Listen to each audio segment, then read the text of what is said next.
It's a 30-minute express escape. Get a dose of destination knowledge, inspiration, and storytelling, showcasing phenomenal travel opportunities. I'm your host and number one travel expert. I'm destinationwhatever.com. Well, I wonder what it would feel like to you to travel to a place that's had one of the longest continuous human civilizations, 40,000 years of Aboriginal culture, and a very remote part of a very remote continent. Yeah, I'm talking about, I can't even get the words out. I'm so excited. I'm talking about the Kimberleys in Australia. It's located in the outback. It's located in the northwest of Australia. So you're going to want to be thinking about Australia, Broome, Darwin, places out like that. And to help take us there tonight, I have a guest speaker who's been there and she's got some firsthand stories to tell us about the destination and to talk to us about some products that if you want to go down there and have a trip like this might be your next ticket to adventure. Now is the time to be thinking about this trip for 2025, and their 2026 itineraries are going to be coming out really soon. Well, let me tell you about our guest speaker tonight. We have the lovely Kristin Erz from Silversea Expeditions. Good evening. Hello there. Good Thank day, you so much mate. for having me. Oh, Yeah. I'm super stoked to be doing this with you tonight because this is a destination where when I came back from it, I was like, this is the place that nobody ever knew they needed to go. It is Right. just when I kind of sum up the Kimberley, I would sum it up as the oldest rocks. You got crocs, you have the oldest Aboriginal art in the world, and you have some of the most drastic tidal fluctuations that you have ever seen on Earth. Kind of very similar to like our own Hopewell Rocks here in Canada. We go Right. through a lot of those same tidal fluctuations that really dictate the day's adventure. So I hope you're Awesome. ready because there's just so many cool things to share and talk about with the Kimberley. Just Uh, such an incredible destination. and so you were down there very recently. Very recently. So I just came back end of July. I had the opportunity to go there. And I will share with you a little bit about kind of seasonality, especially from like a Canadian perspective, what to expect at that time of year because it's not their summertime. It is their winter time. So there's, some great comfortable temperatures for us to enjoy as Canadians still get away for the summer, but not the crazy hot temperatures like Antarctica, like Australia would have in their summertime. So great opportunity for, really expanding your summer vacation to the bottom of the world and the other end of the world as well, which is super cool. Awesome. Well, the floor is yours. Take us to the Southern Hemisphere.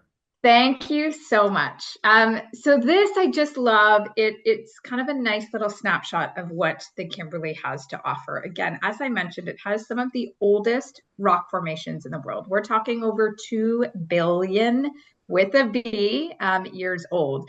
And they create some great, just kind of winding and meandering river systems and things that we can just take our guests out in the Zodiacs and you feel so incredibly small going up against the cliffs, like they're just so tall and huge hanging above you. And a lot of them, because we're there, in that winter time period, we're getting the melt of, kind of the waterfalls coming down from all of the rainfall that happened during the wet season. We're now going into the dry season.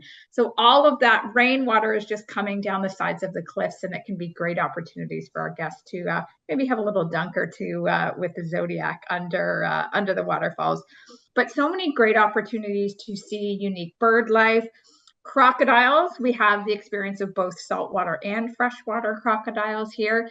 But really, I think one of the things that captured me the most is the opportunity to find and seek out the Aboriginal art that's located in and around the Kimberley in different cave systems as well. And I'll share with you a couple different experiences that we take our guests through. But as you were mentioning, like where is the Kimberley on a map? If we could point it out, how do we get there? What does it look like? So the Kimberley itself is located in Western Australia. But in order to kind of get in and out of this region, the easiest starting and ending point is in Darwin, which is technically located in the Northern Territory. So in terms of getting to and from, especially when we're looking at Canadian routing, Air Canada can get you at least over over to, Sydney, Melbourne, and then internally, domestically, you can fly throughout Australia with Virgin, with Qantas, things like that. Qantas also flies from Canada over to Australia. So it is relatively accessible, although I do understand quite far away. So it's a great opportunity to even add the Kimberley as a grander adventure, to seeing and experiencing different parts of Australia. Or, as you said, if you've been to Australia before, this is a great reason and way to go back and experience something completely new, completely different in this part of the world. Now, from a seasonality information side of things, so our departures in 25 go from mid-June to early September. 26, we're going to expand that season a little bit more by an extra month and start in mid-May, because we are seeing, the demand, the rise of the interest for these lesser known destinations, getting kind of off that beaten path. Now, as I mentioned, it is the winter time in Australia, so we're into the drier, cooler temperatures. Now, when I say cooler, again, compared to Australia's summer, it is quite a bit cooler. So in the morning time, in the evenings, you're in your low 20s, maybe high teens as we get later into the season. And your daytime temperatures will average between mid to high 20s into the low 30s. In my opinion, great, comfortable temperatures. They don't have humidity there either, which makes it a very comfortable experience. Now, for getting into Australia, there's just an electronic kind of travel authority visa. It's something you can do, just within a couple of weeks of your trip through their app, which you can see there, and it's 20 Aussie dollars per person. And then from a Silversea standpoint, we just ask that your passport be valid for 6 months after your return date. And then just a little look at the currency. We're not doing too badly on the Canadian dollar against the Australian dollar. And when you are in and around, the region, say you're doing a pre or post outside of Darwin, there's no tipping or anything that's required, but, maybe like a 10% tip for one of your guides, things like that.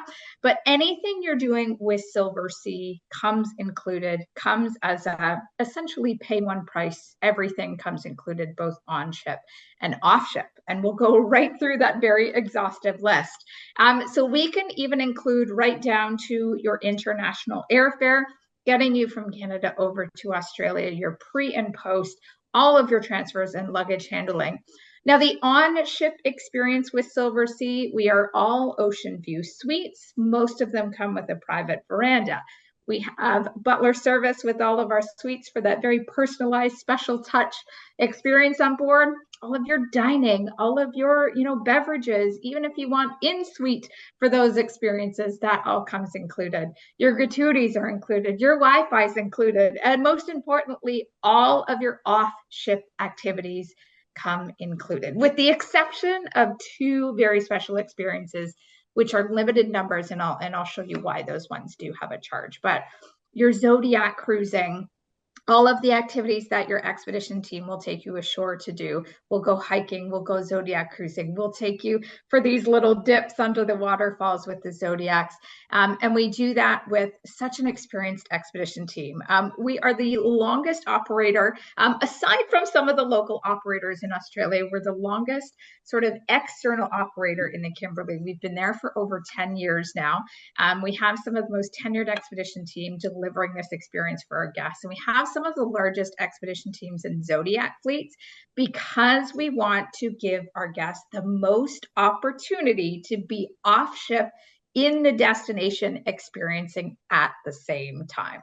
So there's none of that waiting period on the ship of, when is it my time to go? When is it my turn? We can get all of our guests off and exploring all together. And that's really the goal and the point of expedition, is just finding all of the best, most intimate ways that our guests can experience and connect with the destination around them. Now, if we look at the components of the Kimberley, it involves Zodiac cruising, it involves landings. So a landing essentially would mean we are going ashore, with using the natural elements of our surroundings. So it could be a beach landing. We could be stepping onto rocks to get ashore. There's typically no infrastructure or anything like that in these parts of the world.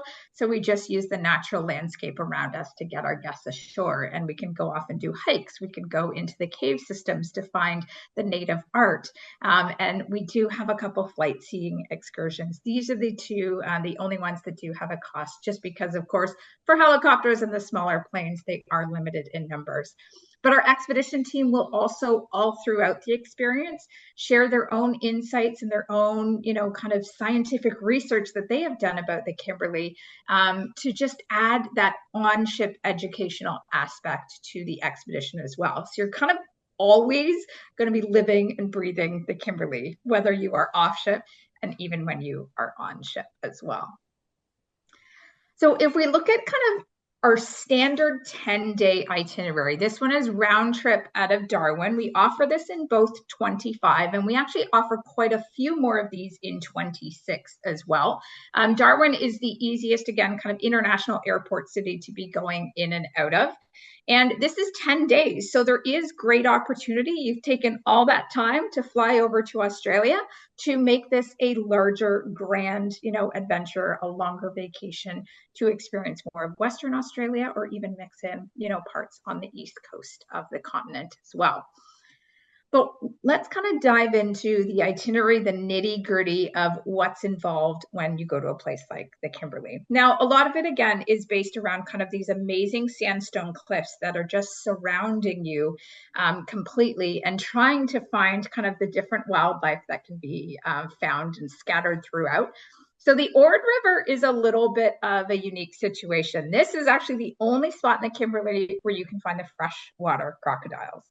The only spot. And the interesting thing is the locals that do live in the area go swimming and do kind of their water activities in the Ord River, because they say the freshwater crocs really have, no interest in snacking on any humans. So this is the only place locals will go swimming in this part of the world, because the freshwater crocs do not pose any kind of threat to the human population. I don't know about you, but there's no way I would be going in that water.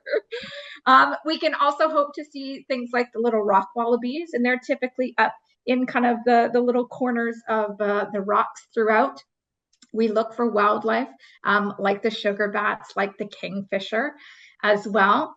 And then one of the two flight experiences that we offer, and this particular one does happen from that Wyndham area where the Ord River is located, is the Bungle Bungles. And what's really unique about this is this area has probably existed for over 360 million years. These kind of beehive looking structures, maybe 20 million years old, with erosion and things, that has kind of carved this little beehive system into the middle of this rocky formation. And the interesting thing is nobody actually had discovered these other than the local Aboriginals until the early 80s, when there was a company doing kind of a scouting mission with a plane to find areas to film for their documentary of the Kimberley region. And they stumbled across these bungle areas. And so only early 80s, these were actually kind of discovered and known to the public. And then in 2003, so just 20 years later, it became a World Heritage Site. So we have an opportunity that our guests can take a flight over the Bungle Bungles to see and experience this kind of natural phenomena for themselves. And then some of the great opportunities we get to do, kind of, I like to call it the river Zodiac cruising. So we get our guests, at water level into places like the King George River. And we use this as a way to really help connect our guests from kind of the lower level looking up, because again, these cliffs are just so incredible. There's so many different shapes and sizes and nooks and crannies that we can actually dip our Zodiacs into and just enjoy this meandering river. And at the very end of the King George River, there are two twin waterfalls that exist. And this is the opportunity for our guests to enjoy. This would be kind of like doing the polar plunge in Antarctica, but instead we're taking you to do the waterfall plunge in the Kimberley. And so it's a great opportunity if our guests want to. It's not mandatory, but it's a lot of fun, where our expedition team will just dip the Zodiac under the waterfall for our guests to have another way to immerse themselves in this incredible destination. Now, an interesting thing that we visit, it's in Vansittart Bay, and it literally is a plane crash site. And don't worry, it does have a happy ending to it. But I think what's so amazing is the opportunity to kind of take a hike with the expedition team further into the bush to seek out this plane crash. And what actually happened is, this little plane was traveling. It was around kind of the 1940s. It took off from Perth. It was supposed to land in Broome. It overshot Broome by like hundreds of kilometers. It eventually ran out of fuel, and the pilot had to do kind of the best landing that he possibly could to get them down onto the ground. And if you can believe it, a week later, another plane that was flying overhead actually saw the plane crash and was able to rescue everyone on board. So it's a happy news story, but just such a really unique experience to have when you go for, this deep hike into the bush and discover this C-53 plane crash site. Now, going into Jar Island, this was our first experience with the Aboriginal rock art. And there's two different styles of Aboriginal rock art that are very prominent in this region of Australia. The first is called the Gwion Gwion. And that is this style here. It's kind of very tall, thin stick figure, like humans, a lot of them wearing kind of ceremonial dress, a lot of tassels, usually some headdresses, things like that. And this art can date back, for the ones that we can physically see in the Kimberley, these date back about 17,000 years. There are some that do date back as old as 40,000 years, but the ones that we can get access to average around the 17,000 years old. So there's great opportunity to see the Gwion Gwion, and I'll show you the difference to the Wandjina art in a couple slides. But as you can kind of see, there's like each day is just so completely different. So you're Zodiac cruising in the river system, then you're ashore, hiking and lurking in caves looking for the Aboriginal art. And then we can be out at a place like Ashmore Reef. And this is almost closer to Indonesia than it is Australia. And we do this as a little bit of a technical stop because we do have to technically sort of exit Australia and come back in. But it's also such a kind of environmental phenomena. It's this little grouping of islands.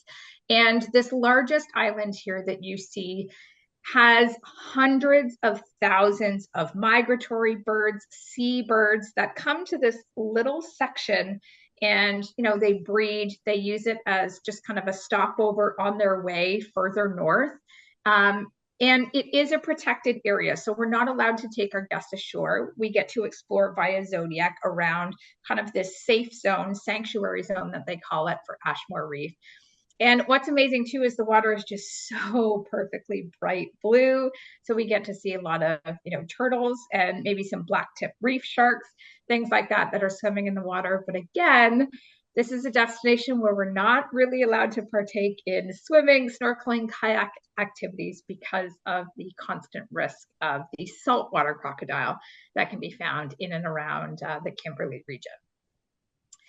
Now, this was one of our first experiences of those very drastic tidal fluctuations. So Swift Bay is an area that we did two separate landings in, morning and afternoon, both of them with the intent of seeking out some of the Aboriginal art. But I just want to show you how quickly conditions change in this part of the world. So this is the morning, say this might be 8 o'clock in the morning that we're getting our guests off, and you can see some of them walking around when the tide is low. And then this is just a couple hours later, how quickly that river system has completely filled in. So instead of our guests, getting off at the Zodiacs way down and walking in on the low tide, now we are pulling the Zodiac right up to kind of the start of the landing point to get our guests in and out of the Zodiac. So this is just the start, the first sampling of our experience with the tides. And it only gets more drastic from there, which I love. So this is an example of some of the ways we are getting to the caves to find the Aboriginal art. And there is always helping hands by our expedition team throughout every level.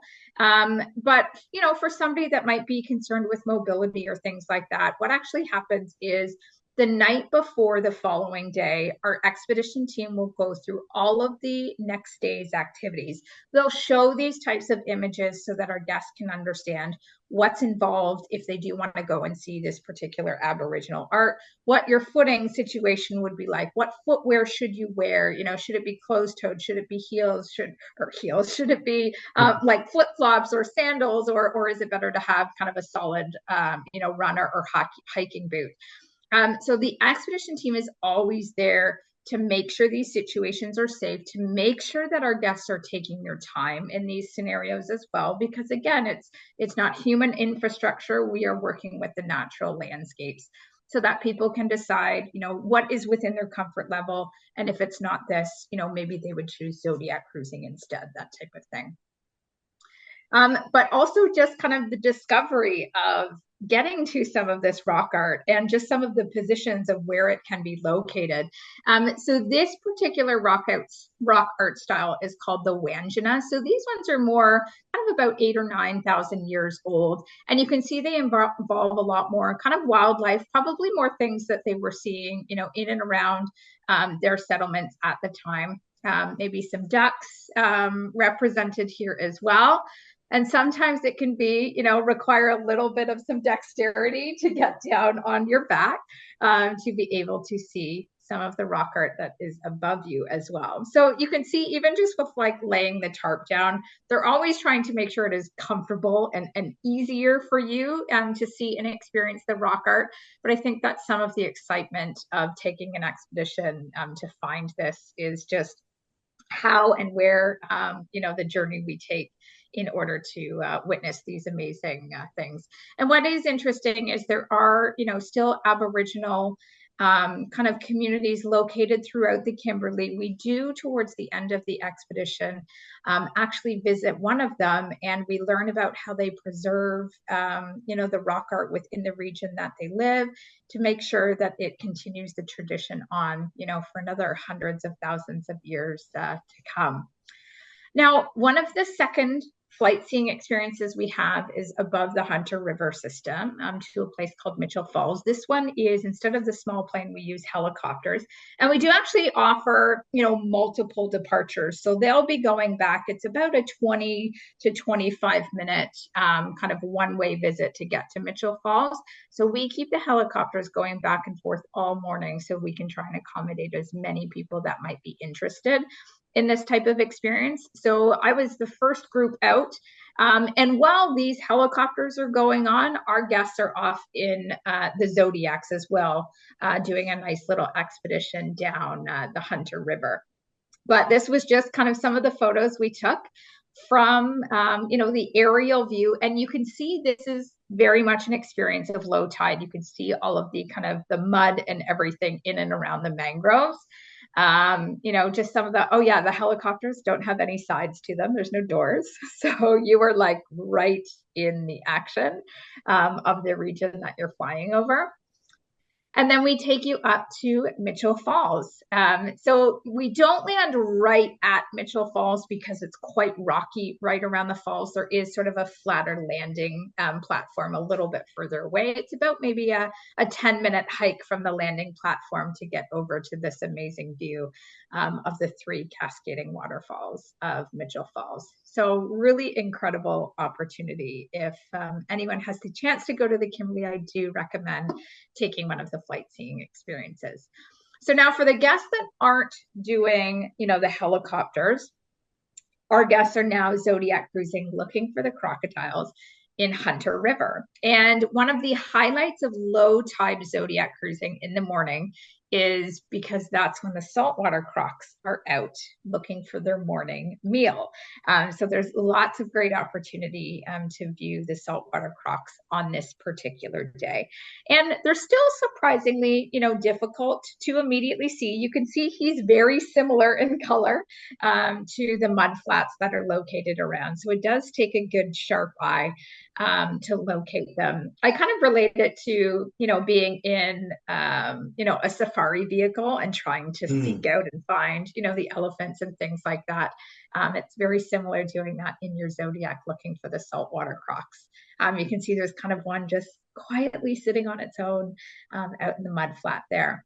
So you can see how low the tide is. So our guests will actually go back onto ship after the morning's adventures, and we will come back out in the afternoon for a second experience. And you can see now none of the mud flats are visible. All of the water has risen, the tide has come up. And what this actually opens up the opportunity to do is go Zodiac cruising through these little kind of river systems throughout the mangroves. So same exact river experience that we had in the morning, but now with the tides changing, it's a totally different way to experience this part. So now we get to go up close to all of the mangroves and look for especially the bird life that is living within the mangrove systems. And we tend to see some of the turtles come up in this part of the river as well.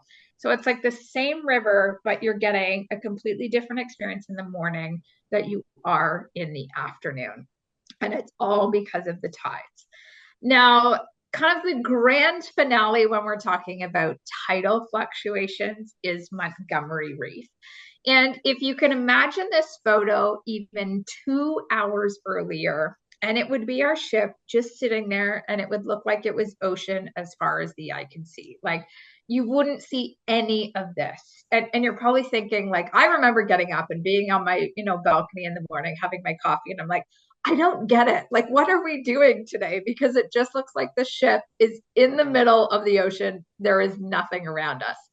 But then what happens is the tides start to lower, and this reef system comes up out of the tides as if from nowhere. And believe it or not, it creates this fantastic river that we can take our Zodiacs through. And so we have the reef on both sides of our Zodiacs. And you can see all these kind of little waterfall systems that are coming down because as it's raising out, as the tide is lowering, all of the water is now gushing into this little river that it's created. So we get to take our guests down into the Zodiac, and this is all so perfectly timed. And why it's so important to have an expedition team that has the experience in this region, because everything is so timed around these natural fluctuations. So we want to make sure all of our guests get off and can see and experience this amazing journey of Montgomery Reef before the tides then raise again, and then it's completely water as far as the eye can see. And with this reef system being kind of exposed now the way it is, you see a lot of the birds, different bird life come in because now there's all these little crustaceans and things that have come up out of the reef. There's tons of turtles, sea turtles all around poking their heads up.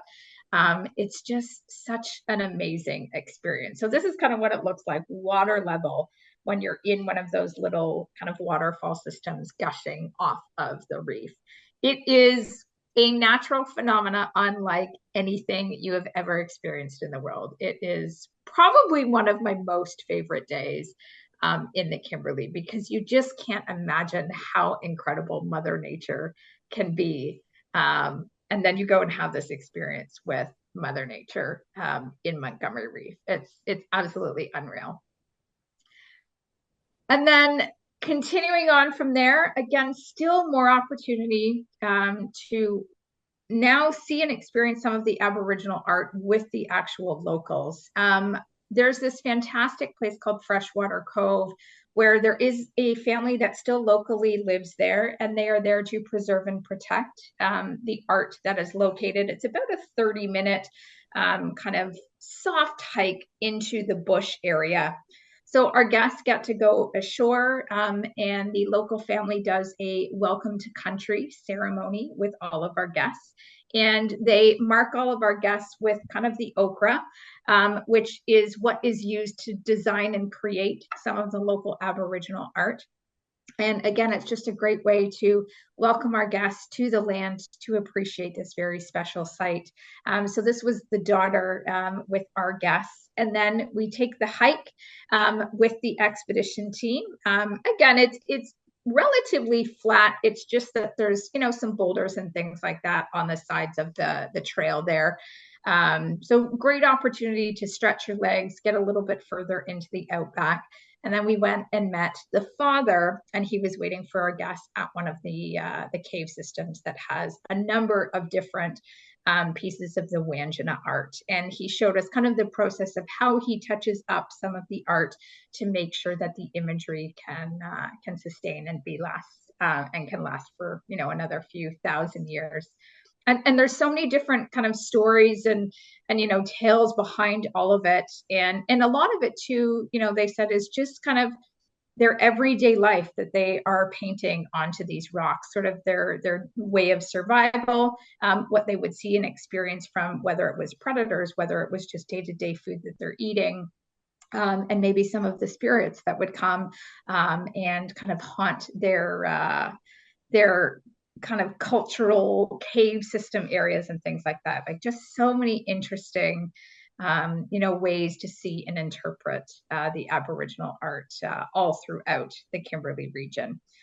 And really, again, to be able to just see them, you need to be with an expedition team that knows how and where to source these out, to locate them as well, because they're not obvious always to see. You're not just going to get off the ship and, oh, hey, there's a whole rock wall of them. They are, a little bit of a distance inland and into the caves and things like that. And then kind of one of the final sort of tidal fluctuations that we experience is in Talbot Bay, a place called horizontal waterfalls. And as kind of the tide lowers, there's this, again, it's exactly as it is. It's a horizontal waterfall. So there's a huge rush between these two rock features where our expedition team can go in and we play around with the Zodiac in this kind of rush of water. It's almost like a rapids kind of experience. And again, it's a great opportunity just to see and experience these natural, parts of the world in a really kind of different and fun and experiential way. And when our guests are least expecting it, and this is always kind of part of a Silversea expedition, is those surprise and delight moments. It's, we could find our expedition team leader, our hotel director, maybe hiding around the corner in their own little Zodiac with a nice refreshment for our guests as a nice way to kind of tip off a great day or, a great expedition. Just some nice little surprise and delight moments that once you hear our guests kind of sitting in the briefing that evening, they're like, oh my gosh, I didn't even know. I had no idea they were there. And oh my gosh, what a cool experience. So there's always those types of little moments scattered throughout with Silversea, just to help, again, connect our guests to the destination in a very unique and experiential way. And if there's one thing I can say about the Kimberley, it has the most beautiful sunsets. It every night, just you're like, it can't get better than this. There's just no way.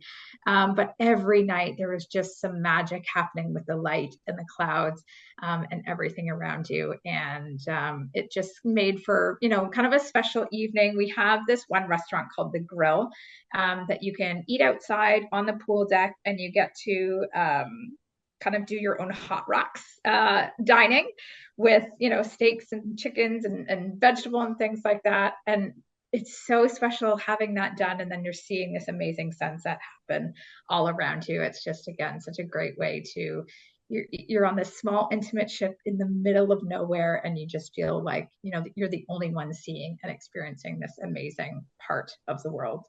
And this is very typical to how kind of your day to day can end at the Kimberley. And it really helps you to reflect on kind of the day's activities, the week's activities, and how the Kimberley is just such a special place that I think everybody once in their lifetime should come and experience with Silversea. Absolutely. Well, it was the destination that we didn't know we needed until now. Exactly. Yeah. Again, it's just, I'll admit I didn't know a lot about it before I went. And I think I'm glad I didn't, because I went into the experience with no preconceived notions, no opinions from other people about it. And it just surprised me in the best way possible. And I'm so thrilled, I got to take my husband with me as well.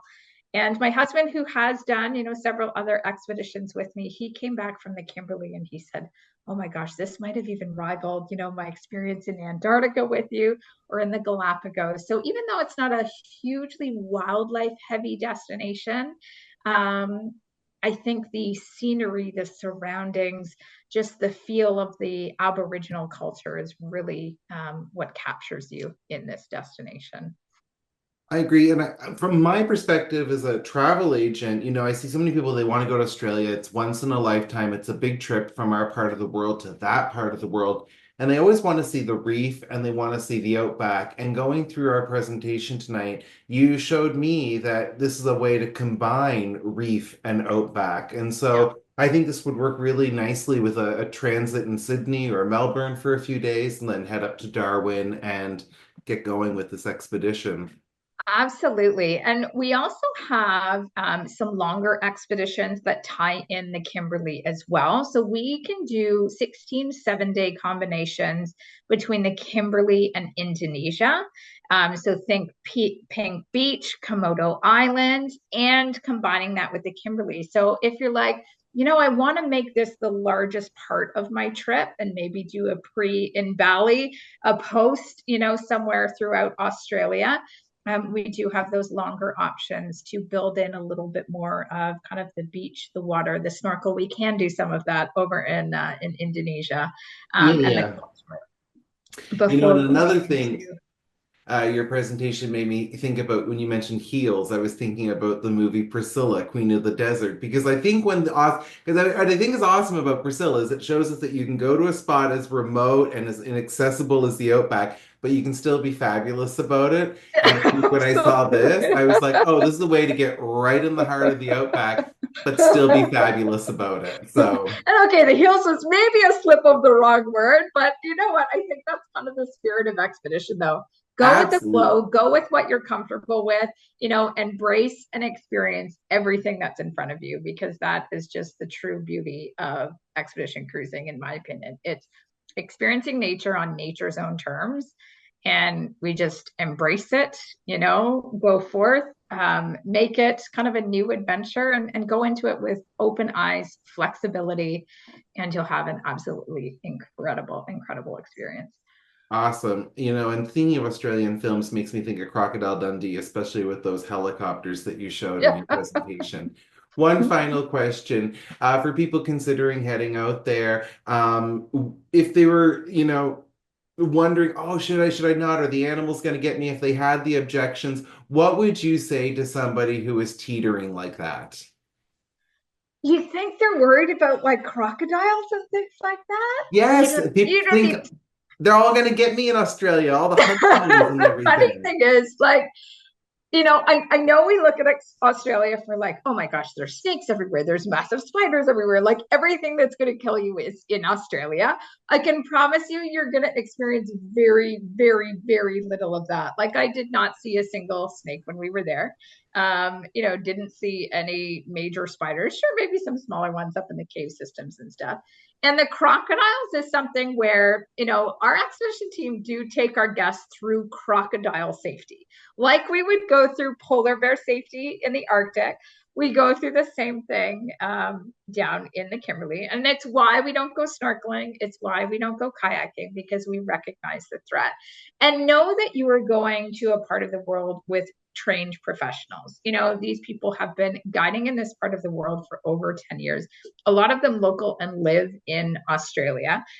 So they know the threats and things like that we're looking out for. But honestly, that stuff didn't even cross my mind when I was on this expedition, because that's just how comfortable and safe you're going to feel. You have an extremely tenured team to make sure the entire experience is safe and, most importantly, inspirational and enjoyable for our guests as well. So don't worry, I recognize Australia is known Right. for everything can kill you lives there.